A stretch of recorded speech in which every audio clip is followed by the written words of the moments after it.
Do you see that? Oh my God, that looks amazing. So you know what I love about this time of year? Winter food, cozy food, things that just like warm the soul. And one of those dishes that I really enjoy making, like on the weekend, like Sunday, if it's cold, and like get it in the oven because it goes low and slow, is Veal Osso Buco. And some people don't want to make it because they get intimidated, but you really shouldn't be. And I'm going to show you how to do it. Super easy. You get all the stuff prepped out, goes in the oven, you go about your day. When you come home, you're going to have a beautiful, falling off the bone, tender meat dish. You want to get, in my personal opinion, with the bone in, all the flavors there. So let's start. I'm going to take you over to the stove, show you how I do the whole thing. But I do want to show you, I just have some seasoned flour, salt and pepper, and I'm taking my shanks and I'm just coating them on both sides before we sear them. Okay, so I'm using an old school Portuguese clay pot. We do cajoins in here and some other things, but they're great in the oven. They hold their heat. And what I've done here is I floured, like I showed you, with salt and pepper, both sides of the veal shank, around 3 minutes on each side. Once you have seared off your meat, you want to add in 1 stick of salted butter.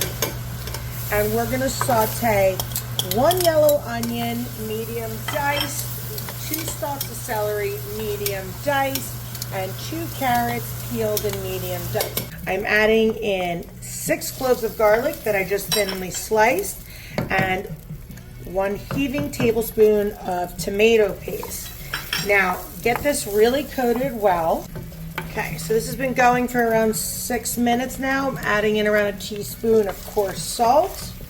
And we are gonna deglaze with a 1/4 cup of red wine. This has been simmering for around 4 minutes, and now I'm gonna add in 1 cup of chicken stock. And we are going to put back in our veal,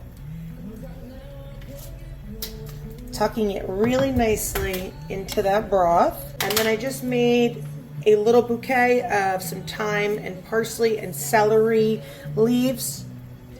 Gonna shut the heat off.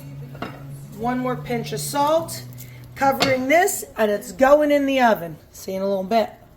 All right, so what we want to do is carefully take our veal out, but leave all the veggies and everything in there. Just take out all the meat and put it on a side bowl.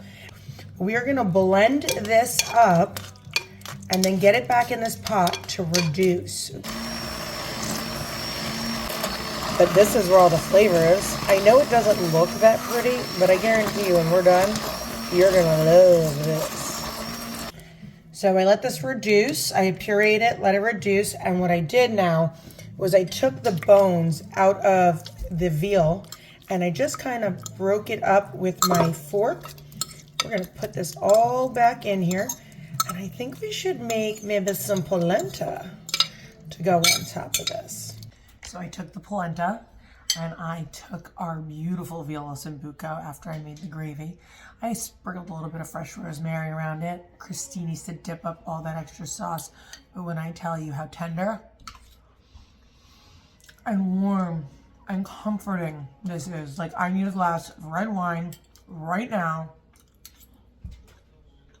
Is on point.